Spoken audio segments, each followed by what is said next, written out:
Bonjour à tous et bienvenue dans les profonds enseignements des puissantes habitudes stoïciennes. Avez-vous déjà voulu que quelqu'un vous manque tellement que c'est votre première pensée lorsque vous vous réveillez et votre dernière pensée avant de vous endormir? Eh bien, vous êtes au bon endroit. Aujourd'hui, nous allons explorer les secrets pour devenir inoubliable, non seulement en créant un peu de nostalgie, mais en vous transformant en quelqu'un d'absolument irrésistible.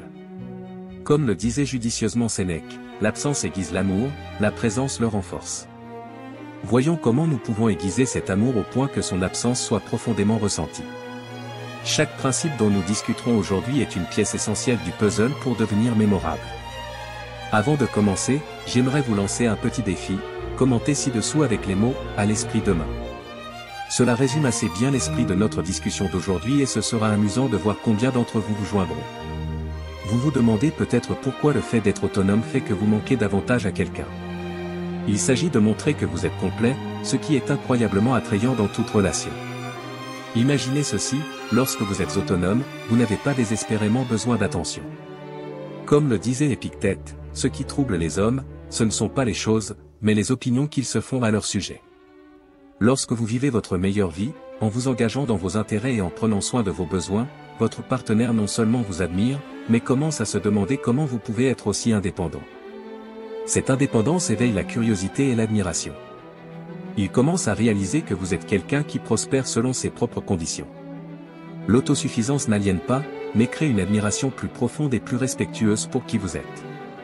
N'oubliez pas qu'en cultivant cette indépendance, vous resterez longtemps dans leur esprit. Les gens pensent souvent que contrôler ses émotions signifie avoir froid, mais ce n'est pas le cas. Marc Aurèle a dit, vous avez du pouvoir sur votre esprit, pas sur les événements extérieurs. Réalisez-le et vous trouverez de la force. Le vrai pouvoir réside dans le contrôle de vos réactions, en faisant preuve de force et de sérénité même dans les moments de tension. Cela crée une aura de mystère et de profondeur, et les gens commencent à se demander ce qui se passe en vous. Cela les rend curieux et désireux d'en savoir plus. En gardant le contrôle émotionnel, vous devenez une figure de calme au milieu du chaos. Cela ne signifie pas que vous devenez insensible, mais plutôt que vous répondez aux défis de manière réfléchie. Ainsi, votre présence laisse une impression durable. Sénèque a dit, parlez pour pouvoir parler à nouveau. La communication intentionnelle consiste à choisir soigneusement vos mots, en veillant à ce que chaque conversation ait un but et de la profondeur. Chaque fois que vous parlez, c'est avec l'intention de connecter et d'enrichir l'interaction. Lorsque vos paroles sont réfléchies, elles laissent une marque profonde, faisant penser aux gens même lorsqu'ils ne sont pas là. Cette façon de communiquer rend non seulement vos interactions mémorables, mais fait résonner vos pensées pendant longtemps.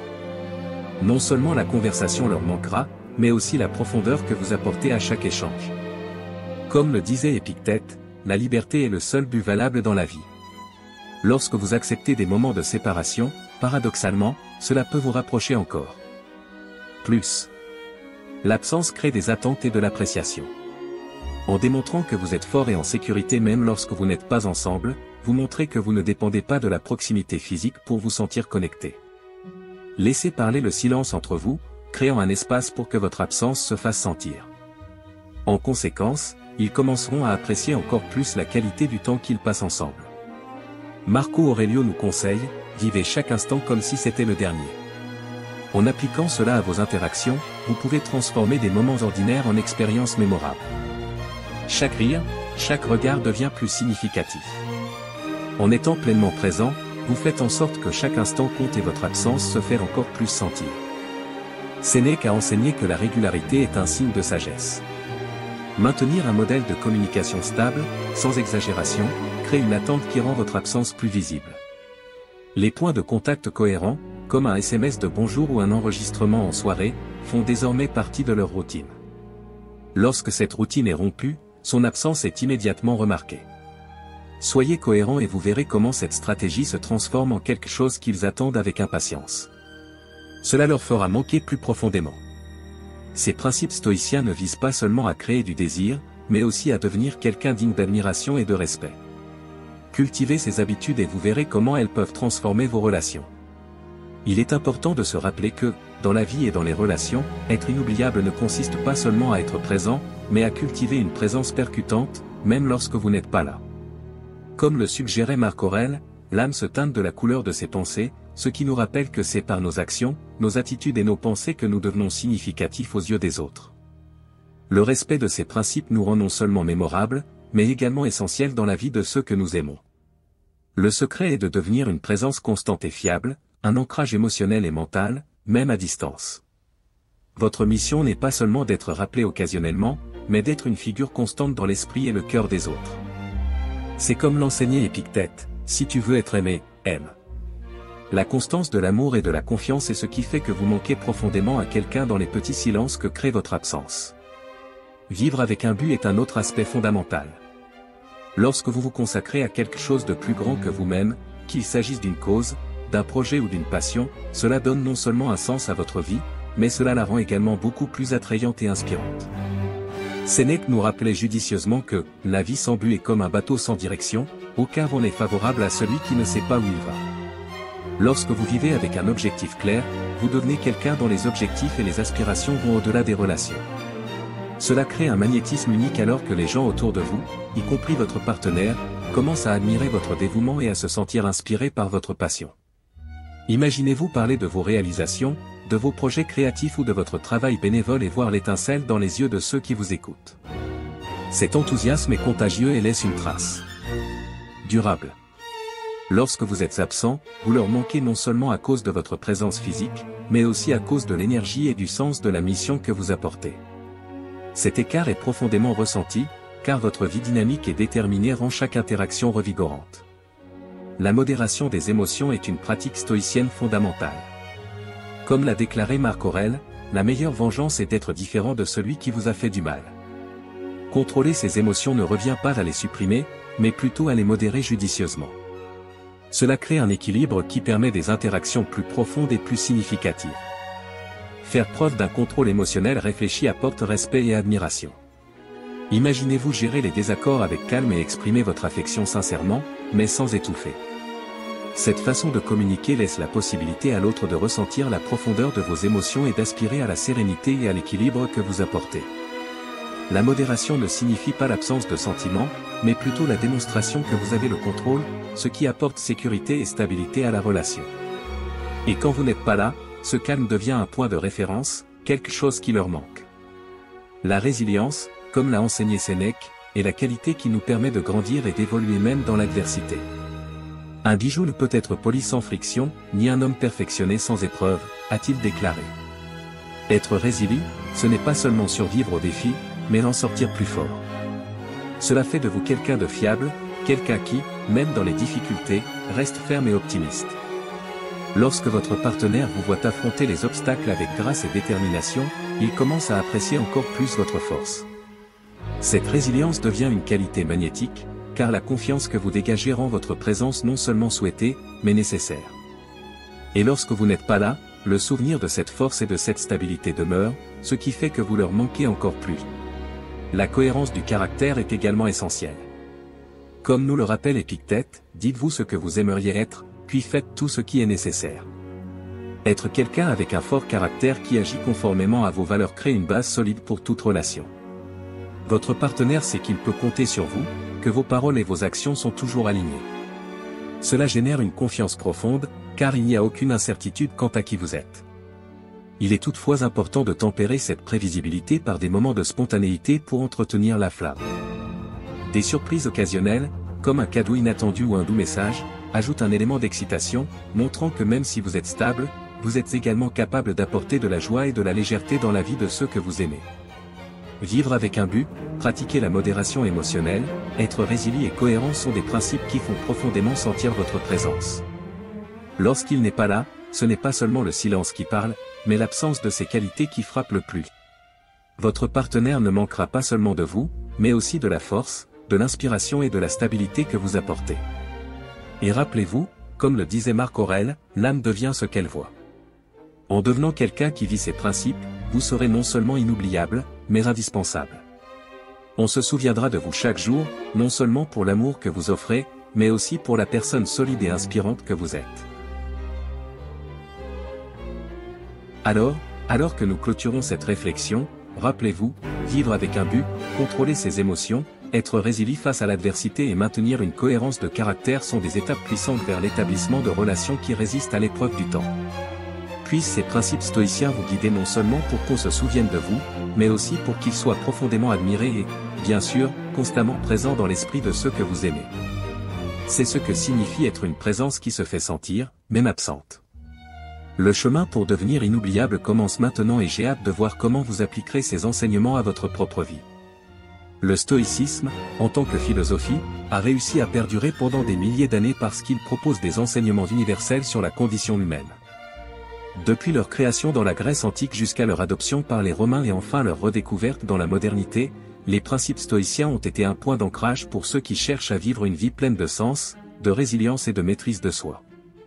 Le stoïcisme se présente non seulement comme un système de pensée philosophique, mais aussi comme un guide pratique pour affronter les difficultés de la vie avec dignité et sagesse.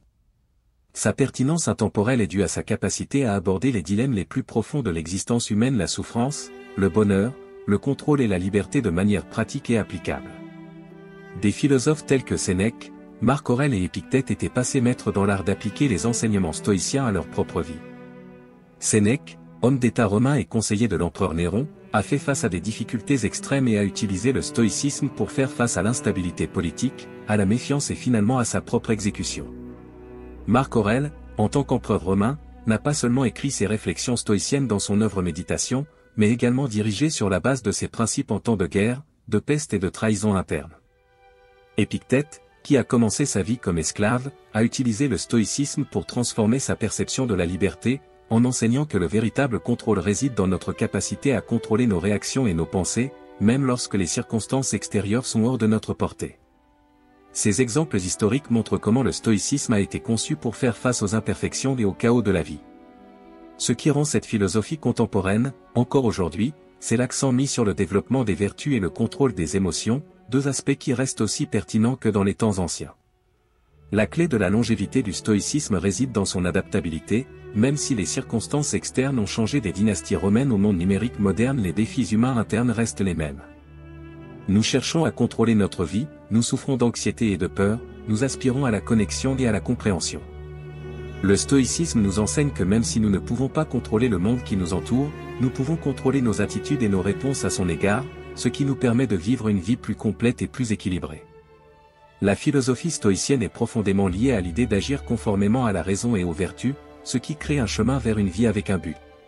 Aujourd'hui, appliquer le stoïcisme à nos vies peut non seulement nous aider à trouver un plus grand sens personnel, mais cela peut également nous rendre plus attirants dans nos relations. Lorsque nous incarnons ces principes stoïciens de maîtrise de soi et de sérénité, nous devenons naturellement plus dignes de confiance et plus stables, qualité que les gens admirent et recherchent dans leurs relations. Dans le contexte des relations personnelles, la qualité stoïque de l'ataraxie, la tranquillité d'esprit est très attractive. Dans un monde où le chaos émotionnel et la réactivité dominent de nombreuses interactions, une personne qui sait rester calme, même face aux défis et aux tensions, est comme un phare de stabilité. Imaginez, par exemple, à quel point il serait réconfortant d'être à côté de quelqu'un qui ne se laisse pas emporter par des impulsions émotionnelles, mais qui traite les situations avec rationalité et calme. Cette personne est capable de créer un environnement de confiance, car ses actions sont réfléchies et ses paroles sont mesurées. C'est comme l'enseignement d'Épictète, qui disait, ce ne sont pas les événements qui nous affectent, mais notre perception d'eux. Un stoïcien moderne, en intériorisant cette sagesse, peut maintenir une position équilibrée qui attire et gagne le respect de son entourage. Un autre aspect crucial de la philosophie stoïcienne est l'accent mis sur la résilience. Dans un monde où l'incertitude est une constante, quelqu'un qui sait faire preuve de force et de persévérance face à l'adversité se démarque. Sénèque a écrit que « l'adversité est comme un feu, elle brûle ce qui est faible et renforce ce qui est fort ». Être résilient ne signifie pas seulement endurer des problèmes, mais aussi les utiliser comme une opportunité de croissance personnelle. Dans nos relations, cette qualité est profondément magnétique. Les gens sont attirés par ceux qui, malgré les défis, gardent la tête haute, résolvent les problèmes avec courage et ne laissent pas les obstacles les définir. Lorsque nous montrons que nous sommes capables de faire face aux difficultés, nous générons de l'admiration et inspirons confiance, renforçant ainsi nos liens avec les autres. De plus, la pratique stoïcienne consistant à vivre avec un but nous rend plus attrayants car elle démontre que nos vies ont un sens qui va au-delà des besoins ou des exigences immédiates d'une relation. Marco Aurelio croyait que le vrai bien est l'harmonie avec la nature, c'est-à-dire la recherche de quelque chose de plus grand, de quelque chose qui nous transcende. Cela peut se manifester dans nos projets, dans notre carrière, dans notre volonté de contribuer au bien commun. Quelqu'un qui vit avec détermination et passion pour ses activités inspire son entourage. Dans une relation, cela signifie qu'au lieu de compter uniquement sur votre partenaire pour votre bonheur et votre satisfaction, vous apportez avec vous un enthousiasme pour la vie qui est contagieux. Cette énergie fait ressentir puissamment votre présence et votre absence profondément notée. Un autre enseignement stoïcien qui peut être appliqué aujourd'hui est la modération émotionnelle. À une époque d'exposition émotionnelle intense, où nous sommes souvent encouragés à réagir de manière impulsive à tout, la modération devient une qualité rare et extrêmement précieuse. Pour les stoïciens, l'équilibre émotionnel était une marque de sagesse. Faire preuve de contrôle sur ses émotions ne signifie pas être froid ou distant, mais plutôt réagir de manière réfléchie et contrôlée, ce qui évite les exagérations émotionnelles. Dans une relation, cela crée un environnement de sécurité, car votre partenaire sait qu'il peut compter sur vous pour gérer les situations difficiles sans drame ni instabilité. Comme le disait Marc Aurèle, vous avez du pouvoir sur votre esprit, pas sur les événements extérieurs. Réalisez-en et vous trouverez de la force.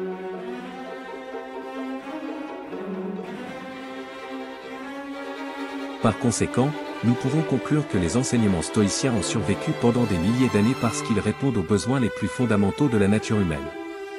Ils nous aident à naviguer dans la vie avec résilience, détermination et maîtrise de soi, des qualités qui non seulement nous rendent plus épanouis individuellement, mais nous rendent également plus attrayants dans nos relations. L'intégration de la sagesse stoïcienne dans notre vie quotidienne nous transforme en des êtres humains plus épanouis, plus dignes de confiance et plus inspirants, des traits que toute personne valorise profondément dans une relation. À mesure que nous devenons plus stoïques, nous devenons également plus authentiques et, ce faisant, nous attirons ceux qui recherchent également une connexion plus significative basée sur la stabilité, le respect et l'admiration mutuelle. Le stoïcisme, une école de pensée connue pour l'accent mis sur le contrôle émotionnel et la raison, semble souvent éloigné de quelque chose d'aussi intensément humain que l'amour. Cependant, les stoïciens n'ont jamais nié l'importance du véritable amour, ils l'ont simplement regardé d'une manière qui favorisait l'équilibre et l'harmonie intérieure.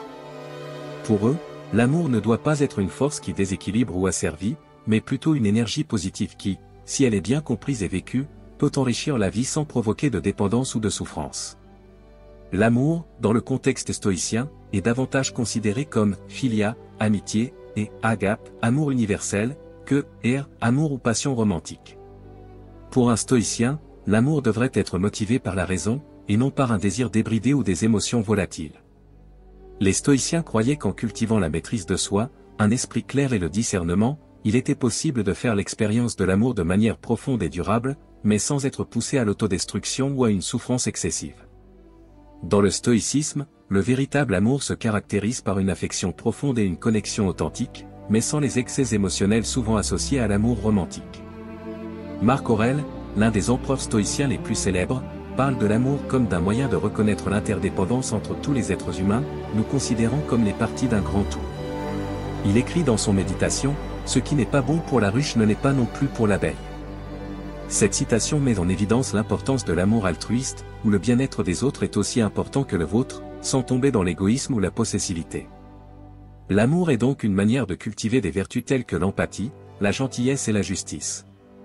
Épictète, un autre grand stoïcien, enseigne que lorsqu'on aime quelqu'un, il ne faut pas se laisser entraîner par un attachement matériel ou physique. Nous devons aimer, mais en sachant que tout dans la vie est éphémère. Cette vision ne diminue pas la profondeur de l'amour, mais elle nous aide à éviter de souffrir lorsque les choses changent inévitablement. Les stoïciens faisaient la différence entre les passions et les émotions. Ils ne nient pas que les émotions font naturellement partie de l'être humain, mais ils soutiennent que les passions des émotions intenses et incontrôlées nuisent à la tranquillité d'esprit et à la sagesse. Dans le stoïcisme, le concept des apathies est central, il signifie l'absence de passion destructrice. Cela ne veut pas dire que les stoïciens rejetaient toutes les émotions, mais qu'ils cherchaient à les modérer pour ne pas se laisser gouverner par elles. Sénèque a beaucoup écrit sur la façon dont les passions peuvent asservir l'homme, le conduisant à des comportements irrationnels et souvent nuisibles. Il a conseillé que, pour faire face aux passions, nous devons prendre nos distances émotionnelles et faire preuve de raison. Dans ton livre à propos de la tranquillité de l'âme, il parle de la nécessité de considérer les sentiments avec un sens de la perspective, en comprenant qu'il s'agit souvent de réactions exagérées à des événements qui ne sont pas sous notre contrôle. Quand quelqu'un se sent attiré par une passion irrésistible, l'antidote stoïcien est un retour à la raison et à la vertu. Les stoïciens croyaient que les passions débridées surgissent lorsque nous accordons plus d'importance aux choses extérieures comme la beauté physique ou l'approbation sociale qu'au contrôle de nous-mêmes. Pour lutter contre cela, nous devons faire preuve d'indifférence envers les choses qui ne sont pas sous notre contrôle, y compris les sentiments des autres ou les circonstances extérieures. L'astuce stoïcienne pour éviter de tomber dans des passions destructrices est l'exercice constant de la perception objective. Cela signifie voir l'objet de notre attraction tel qu'il est réellement, sans projeter d'attentes ou d'illusions irréalistes. Épictète nous enseigne qu'avant de céder à une émotion, nous devons nous demander, est-ce sous mon contrôle ? Cette passion me rapprochera-t-elle de la vertu ou m'en éloignera-t-elle ? Ce questionnement rationnel nous permet de garder une certaine distance par rapport aux émotions, évitant ainsi qu'elles nous dominent. De plus, les stoïciens croyaient à la pratique de la préméditation des mots, premeditatio malorum. Cela implique d'anticiper les éventuels résultats négatifs d'une passion ou d'une attirance, comme la souffrance ou le désespoir, et d'être prêt à y faire face. Cet exercice n'est pas une invitation au pessimisme, mais plutôt un moyen de renforcer l'esprit face aux impacts émotionnels d'événements que nous ne pouvons pas contrôler.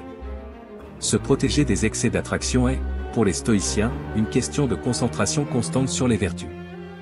La vertu de tempérance, qui consiste à contrôler nos désirs et nos pulsions, est essentielle pour nous empêcher de nous laisser consumer par l'attirance. La pratique de l'autosurveillance, c'est-à-dire l'observation constante de nos réactions et de nos désirs, nous permet de nous rendre compte du moment où nous nous laissons emporter par la passion. Sénèque, dans ses lettres, nous conseille souvent de faire un audit interne de nos pensées et de nos émotions, en nous demandant si nous sommes guidés par la raison ou par un désir incontrôlé. Une autre astuce stoïcienne est l'idée selon laquelle la vraie beauté réside dans la vertu et le caractère, et non dans des qualités superficielles comme l'apparence physique. En se concentrant sur la beauté intérieure et les qualités morales des gens, les stoïciens se protègent d'être attirés de manière obsessionnelle par les aspects éphémères. Cela ne signifie pas que nous devons rejeter l'attirance physique, mais qu'elle doit être considérée dans le contexte de quelque chose de plus grand et de plus profond, le caractère et la vertu de l'individu. L'amour dans le stoïcisme n'est pas rejeté, mais discipliné. Il devient une force positive, guidée par la raison et la vertu. Les stoïciens nous enseignent qu'en contrôlant nos émotions et nos passions, nous pouvons vivre plus harmonieusement, sans les hauts et les bas intenses qui accompagnent si souvent l'amour romantique incontrôlé. La clé pour y parvenir est de rester concentré sur les vertus, en particulier la tempérance et la sagesse, et de ne jamais permettre au désir ou à l'attraction de nous distraire de notre véritable objectif, vivre selon la raison et être une force positive dans le monde. En introduisant ces leçons stoïciennes aujourd'hui, nous pouvons devenir plus attrayants et respectés dans nos relations. L'équilibre émotionnel et la sérénité que nous cultivons rendent non seulement nos interactions plus saines, mais créent également une sorte d'attirance durable et profonde. Après tout, comme nous l'enseignent les stoïciens, le véritable amour n'est pas un tourbillon de passions incontrôlées, mais plutôt une connexion basée sur la vertu et le respect mutuel, qui transcende les caprices du moment.